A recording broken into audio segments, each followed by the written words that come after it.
ಮಂತ್ರಿ Vijay LTT ಪ್ರಭಾಕರನವರಿಗೆ ಪುಷ್ಪಾರ್ಚನೆ ಮಾಡ್ತಾನೆ. ಅದಕ್ಕೆ ಕುಮ್ಮಕ್ಕು ಕಾಂಗ್ರೆಸ್ ಕೊಡ್ತಾ ಇದೆ. ನಾಯಕನನ್ನ ಗೌರವ ಸಮರ್ಪಣೆ ಮಾಡುವಂಥ ವ್ಯಕ್ತಿಗೆ ಇವತ್ತು ನೀವು ಬೆಂಬಲ ವ್ಯಕ್ತ ಮಾಡಿದ್ರೆ ನೀಚರಿನಾರು ಈ ದೇಶದಲ್ಲಿ ಇದ್ದಾರಾ? ಉತ್ಪಾದನೆಯ ವಿರೋಧಿ ದಿನವನ್ನಾಗಿ ಆಚರಣೆ ಮಾಡಬೇಕು. ಶಾಲಾ ಕಾಲೇಜುಗಳಲ್ಲಿ ಇದ್ರ ಬಗ್ಗೆ ಜನಜಾಗೃತಿ ಮೂಡಿಸಬೇಕು.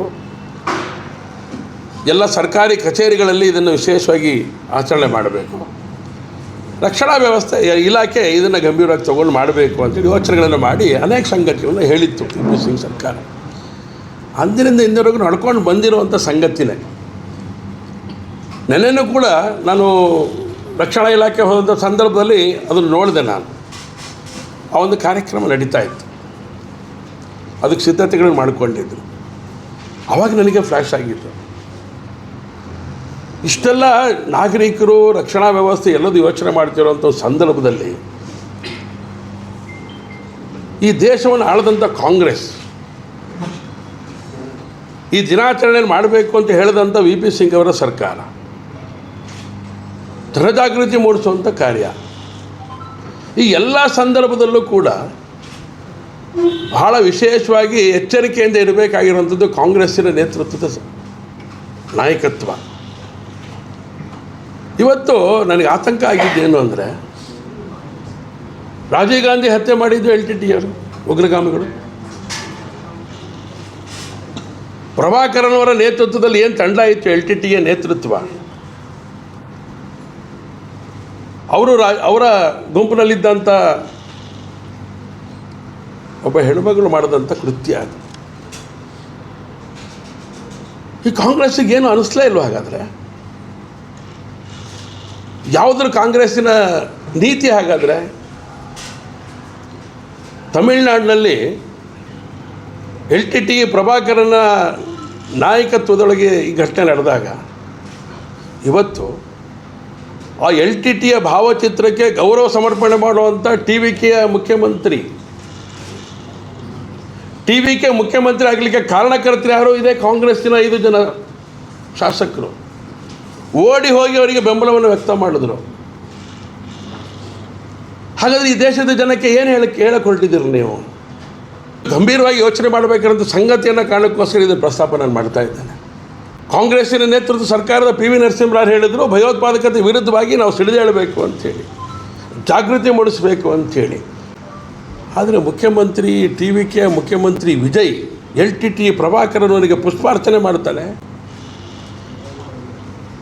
ನಿಮ್ಮ ತಂದೆ ಹತ ಆಗಿದ್ದಂಥ LTT ಉಗ್ರಗಾಮಿಗಳ ನೇತೃತ್ವ ನಾಯಕತ್ವಕ್ಕೆ ನೀವು ಬೆಂಬಲ ಕೊಡುವಂಥ ರೀತಿಯೊಳಗಡೆ ಇವತ್ತು ನಡ್ಕೊಂಡಿದ್ದೀರಿ ಅಂತ ಹೇಳಿದ್ರೆ ಹೇಗೆ ನಿಮ್ಮನ್ನು ನಂಬಬೇಕು? ಭಯೋತ್ಪಾದಕತೆ ಕುಮ್ಮಕ್ಕು ಕಾಂಗ್ರೆಸ್ ಕೊಡ್ತಾ ಇದೆ. ಹಾಗಾದರೆ ಈ ದೇಶದ ಕ್ಷಮೆಯನ್ನು ಕೇಳಬೇಕು. ಕಾಂಗ್ರೆಸ್ ದೇಶದ ಕ್ಷಮೆಯನ್ನು ಕೇಳಬೇಕು. ಒಂದು ಕಡೆ ಭಯೋತ್ಪಾದಕದ ಬಗ್ಗೆ ಚರ್ಚೆ ನಡೆಯುತ್ತೆ ಈ ದೇಶದಲ್ಲಿ, ಅದರ ಸಂಹಾರಕ್ಕೆ ವಿಶೇಷವಾದಂಥ ಕ್ರಮಗಳನ್ನು ತಗೊಳ್ತಾರೆ. ನೀವು ಯಾವ ಈ ದೇಶದ ಪ್ರಧಾನಮಂತ್ರಿ ರಾಜೀವ್ ಗಾಂಧಿಯವರನ್ನು ಹತ್ಯೆ ಮಾಡಿದಂಥ ಆ ನಾಯಕನನ್ನು ಗೌರವ ಸಮರ್ಪಣೆ ಮಾಡುವಂಥ ವ್ಯಕ್ತಿಗೆ ಇವತ್ತು ನೀವು ಬೆಂಬಲ ವ್ಯಕ್ತ ಮಾಡಿದಿರಲ್ಲ, ನಿಮ್ಮಂಥ ನೀಚರಿನಾರು ಈ ದೇಶದಲ್ಲಿ ಇದ್ದಾರಾ? ಏನೂ ಅನಿಸೋದೇ ಇಲ್ವ ನಿಮಗೆ?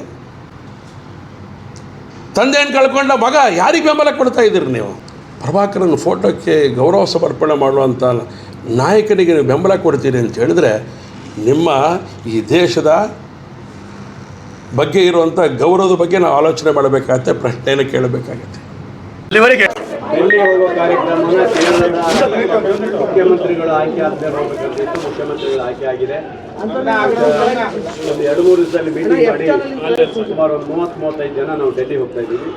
ಈ ಸರಿ ಮಾಡುವಂಥ ಮುಡಿ ಅಂತ ಹಾಗೆ ಆ ಥರ ನಮ್ಮ ನಿರ್ಧಾರಗಳನ್ನು ಗಟ್ಟಿ ಇಟ್ಕೊಂಡಿದ್ದೀವಿ. ಯಾಕಂದರೆ 3 ವರ್ಷ ಆಗ್ತಾ ಬಂತು, ಇವತ್ತಿಗೂ ಯಾರು ಅದ್ರ ಬಗ್ಗೆ ಎತ್ತರ ಇರ್ತಾ ಇಲ್ಲ. ಮಾನ್ಯ ಮುಖ್ಯಮಂತ್ರಿಗಳು ಮೊನ್ನೆ ಹೇಳಿದ್ದಾರೆ, ನಾವು ಮಾಡ್ತೀವಿ, ಸಂಪೂರ್ಣ ವಿಸ್ತರಣೆ ಇದೆ, 15 ಜನ ತಗೊಳ್ತೀವಿ ಅಂತ ಹೇಳಿದ್ದಾರೆ. ನಾವು 20 ಜನ ತಗೊಳ್ಬೇಕಂತ ನಾವು ಹೇಳಿದ್ದೀವಿ. ಯಾಕಂದರೆ 3 ವರ್ಷ ಅಧಿಕಾರವನ್ನು ಅನುಭವಿಸಿದ್ದಾರೆ ಅವರು. ಆದ್ದರಿಂದ ನಾವು ಡೆಲ್ಲಿ ಹೋಗೋದು ಬಹುಶಃ 28-29 ಒಳಗೆ ಡೆಲ್ಲಿ ಹೋಗಬೇಕಂತ ತೀರ್ಮಾನ. ಎಷ್ಟು ಜನ ಸರ್? 30-35 ಜನ ಹೊಡ್ತೀವಿ. ಹೌದು, ಹಿಂದೆ ಹೋದ ಟೀಮಲ್ಲಿ ಮೊನ್ನೆ 25 ಜನ ಹೋಗಿದ್ದೀವಿ. ಈಗ ಮತ್ತೆ ಜಾಸ್ತಿ ಆಗಿದ್ದಾರೆ. ಒಂದು 35 ಜನರ ಮೇಲೆ ಹೋಗ್ಬೇಕಂತ ತೀರ್ಮಾನ ಮಾಡಿ. ಸರ್ ಕ್ಯಾಬಿನೆಟ್ ರೀಶಫಲ್ ಆಗುತ್ತೆ ಸರ್? ಖಂಡಿತ ಮಾಡಬೇಕು. ಆಲೋಚನೆ ಇದೆಯಾ ಹೈಕಮಾಂಡ್? ರಚನೆ ಮಾಡಬೇಕು ಅಂತ ನಾವು ಕೇಳ್ತಾ ಇದ್ದೀವಿ ಎಲ್ಲ. ಹೌದು, ಹೊಸ ಅಂತಲ್ಲ, ಇದು ಇದ್ದವ್ರು ತೆಗೆದುಕೊಡಿ ಅಂತ ಭಾಳ ಜನ ಆಗಿದಾರಲ್ಲ. ಏನೋ ಇವತ್ತು ಅವರೇ ಇರಬೇಕಂತ ಏನಿಲ್ಲಲ್ಲ. 3 ವರ್ಷಗಳಿಗೆ ಅವಕಾಶ ಕೊಟ್ಟಿದ್ದೀವಿ, 6 ತಿಂಗಳ ಎಕ್ಸ್ಟ್ರಾ ಕೊಟ್ಟಿದ್ದೀವಿ. ಹಾಗಾಗಿ ಮತ್ತೊಂದು ಅವಕಾಶವನ್ನು ರಾಜ್ಯದಲ್ಲಿ ಶಕ್ತಿಯುತ ಮತ್ತು ಕಾಂಗ್ರೆಸ್ ಪಕ್ಷ ಆಗಬೇಕಾದ್ರೆ ಅದಕ್ಕೆ ಇವತ್ತು ತೀರ್ಮಾನವನ್ನು ಮಾಡಬೇಕು.